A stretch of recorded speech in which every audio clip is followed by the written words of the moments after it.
a fait de Dieu, là, c'est devenu autre chose. C'est devenu autre chose. Boxe en Jésus et puis la course en Jésus. Regardez, regardez.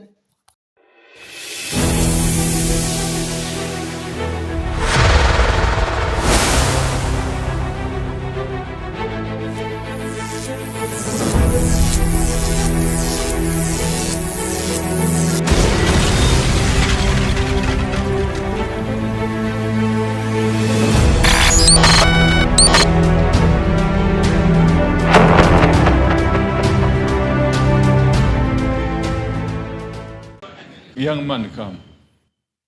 On your marks. Get set. Go. Watch, brethren.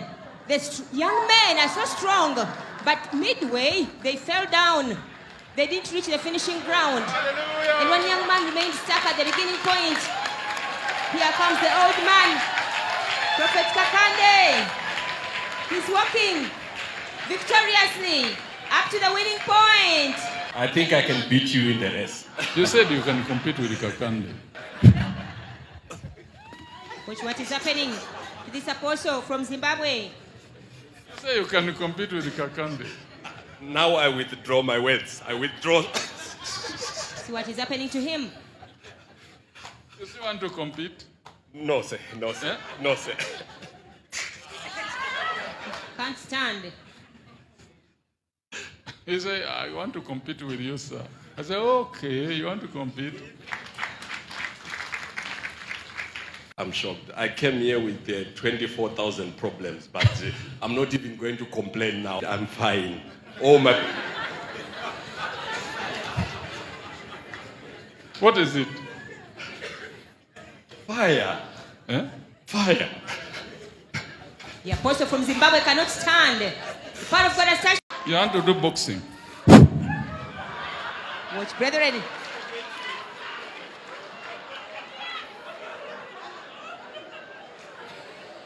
Watch this boxing fight between the brother from South Africa and Prophet Samuel Kakande.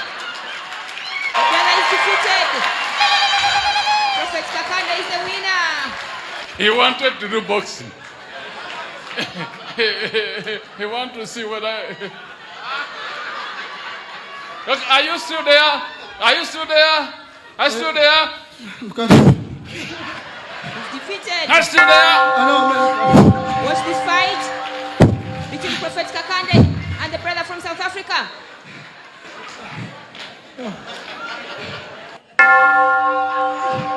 Let the fight begin between the brother from South Africa and Prophet Kakande.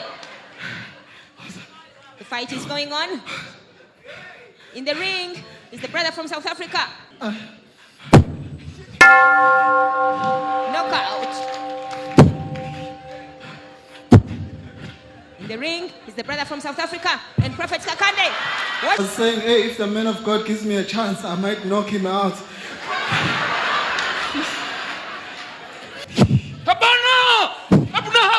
Watch what is happening. Who takes the knockout? Vous avez vu? Vous voyez? L'utilité de ces choses, c'est quoi? Dans l'église où on fait boxe en Jésus, et après on fait course en Jésus, et vous allez appeler ça onction de Dieu. Onction de Dieu. Quand on se met là à chaque fois, à vous montrer ces vidéos-là, à mettre à nu les œuvres du diable, c'est pour vous interpeller sur la vérité et sur ce que Satan fait, sur les fils de Dieu. Vous n'avez pas idée de combien de personnes qui aiment Dieu sincèrement, de combien de personnes qui aiment Jésus sincèrement, qui sont escroquées par ce tel homme, combien de familles qui sont en deuil, combien de biens que des gens, à cause de leurs faux onction qui n'a rien à voir avec la Bible, ils dépouillent des familles. Il y a des gens qui aiment tellement Dieu et tout ce qu'ils voient là, c'est Dieu qui lui permet. Parce qu'ils n'ont pas le temps de lire. Et on prend le temps de montrer que ces œuvres sont impures. Vous venez dans l'inbox des gens, vous venez dans notre inbox pour soit insulter et autres. L'onction, c'est quoi selon vous? 1 Jean chapitre 2, verset 20. 1 Jean chapitre 2, verset 20 dit: l'onction nous a fait connaître toutes choses. Au verset 27 dit: l'onction nous enseigne toutes choses. L'onction même était sur Jésus-Christ. Il a dit quoi? L'Esprit de Dieu est sur moi, il m'a oint pour délivrer les captifs. Il n'a pas dit il m'a oint pour envoyer box à l'église. Il ne m'a pas dit il m'a oint pour faire la course dans l'église, pour montrer que onction est sur moi, les gens vont tomber. Et dans cette vidéo, ça c'est une mesure. Genre, la puissance, il parle net, il met quelque chose devant, tu ne peux pas courir pour arriver là-bas parce que c'est rempli d'onction. On va où? Des gens qui sont en deuil, des gens qui à chaque fois pleurent, des gens qui sont découragés, ils ne veulent plus aller à l'église. Parce qu'ils ont mis cette affaire de Dieu dans leur cœur. Ils ont fait ça sincèrement. Ils ont dit Seigneur, je t'aime sincèrement. Ils croient ces pasteurs-là, ces faux prophètes-là qui les dépouillent et plus tard ils découvrent la vérité. Ils sont assis chez eux à la maison. On fait ces vidéos-là pour interpeller toutes ces personnes-là. Pour ne pas que demain ils soient découragés. Les gens ont tellement. Ils n'ont plus. C'est-à-dire que pour eux, là, Dieu peut tout faire. Dieu peut tout faire. Mais ce même Dieu qui peut tout faire, là, vous demande, selon 1 Jean chapitre 4, je le dis toujours, 1 Jean chapitre 4, avec les versets 2 jusqu'à 5, il nous demande d'examiner toutes choses. Dieu qui peut tout faire, là, il nous demande d'examiner. Ce qui veut dire que dans tout ce qu'il peut faire, là, il y en a qui ne peuvent pas faire. Comme envoyer box en Jésus ici. Comme courir dans l'église en Jésus ici. Ça sauve quelle âme? Ça donne la vérité sur la sanctification, sur comment? Ça éclaire le sacrifice de Jésus-Christ à la croix, mourir pour les péchés de l'humanité. En quoi?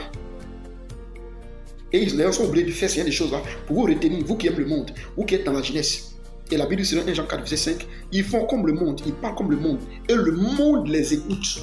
Mais nous serons Romains chapitre 12, verset 1 à 2, de ne pas se conformer au monde, de fuir les passions de la jeunesse et du monde. Voici c'est des choses. Course en Jésus. Et c'est ça vous appelez l'esprit. Et quand on parle, non, tu es encore trop jeune, va te faire former l'esprit. Le Saint-Esprit de Christ que Paul a reçu, Pierre a reçu, qu'ils n'ont plus le temps de prêcher la parole, où on les a mis en prison. C'est ça, les pense à jouer comme ça. Romains chapitre 2, verset 24 dit, c'est à cause de vous que des gens parlent mal. Maintenant, quand nous on vient ici, pour pouvoir mettre Seigneur de Dieu en nu là, vous dites non, tu es en train de fermer le royaume des cieux. Depuis quand on dénonce les ténèbres et puis ça ferme le royaume des cieux. Tu arraches quelque chose dans l'œil de quelqu'un et puis la personne dit non, que tu es en train de casser mon œil. Tu arraches quelque chose dans l'œil de quelqu'un pour que la personne vienne marcher et puis c'est toi encore qui dis non, que ça va m'empêcher de voir. Déjà, mais ça t'empêche déjà de voir ce qu'on vient t'aider. L'évangile là, qu'on parle de l'évangile c'est la lumière qui nous enlève dans les ténèbres. Ça ne sert à rien de se dire que tu es chrétien. Pendant ces temps, certaines personnes sont avec ces personnes-là, avec ces faux ouvriers-là. Apocalypse chapitre 18, verset 4 dit, sortez du milieu de mon peuple. 2 Jean chapitre 1, verset 9 à 10 dit, ne leur dis pas bonjour. Celui qui ne vient pas à la doctrine c'est la parole. Et la doctrine nous demande de mettre à nous les œuvres de ténèbres. Si toi, à chaque fois que tu nous suis, et que nous on met les œuvres de ténèbres dehors, et que toi ça te fait mal, c'est que toi-même là tu es avec eux. Parce que si ça, quel que soit le temps que ça va durer, tant qu'il va avoir la lumière sur la terre, il va avoir les ténèbres. Et si nous prenons le temps de dénoncer les ténèbres, et que toi ça te fait mal là, c'est que ton esprit même là est impur. Parce que normalement tu dois dire Amen de ce que les œuvres des ténèbres sont mises à nu. Il y a faux billets sur la terre, puis il y a bon billet sur la terre. Ce n'est pas pour autant que les gens ne font pas commerce. Mais celui qui veut être prudent fait toutes ses possibilités pour mesurer le faux billet et de un testeur. Et la seule chose qui peut savoir que ce monsieur dit la vérité ou pas, ce n'est pas le miracle qu'il fait, mais c'est ce qu'il prêche selon la Bible. C'est pourquoi toutes nos vidéos là, on vous demande de revenir à la Bible, de revenir à la doctrine prêchée. Tu aimes Jésus, c'est bien beau. C'est déjà bien, je t'applaudis. Mais est-ce que ce que tu prêches, c'est la doctrine que Pierre a prêché, Paul a prêché, que Jésus a confié aux apôtres? Sinon, quelque chose que tu vas faire, à ta mort, tu vas en faire. Repentez-vous, ressaisissez-vous. Montrez ces vidéos à vos parents qui reviennent à la raison. Frère, moi j'ai forcément pu aller à l'église. La Bible dit, ce n'est pas le fait de voir ces vidéos de s'asseoir à la maison, mais de chercher où se trouve la vérité. Parce que quand il y a un faux billet, il y a un vrai. Et pour avoir le vrai, pour avoir la parole, il a dit non, il faut nous montrer aussi des vidéos pour voir qui est vrai. Mais le message que je te donne déjà, pour que tu sortes dedans, c'est la parole vraie d'abord. C'est ça qui est ton appui. Pour que les gens puissent savoir, les chrétiens ne bénissent la pause, pour qu'ils puissent savoir que Paul était dans la vérité là. Il n'a pas dit à Paul, il faut nous montrer le vrai miracle. Il dit à Paul, ce que tu dis là, c'est écrit où? Parce que comme un chrétien parle. Je m'arrête là.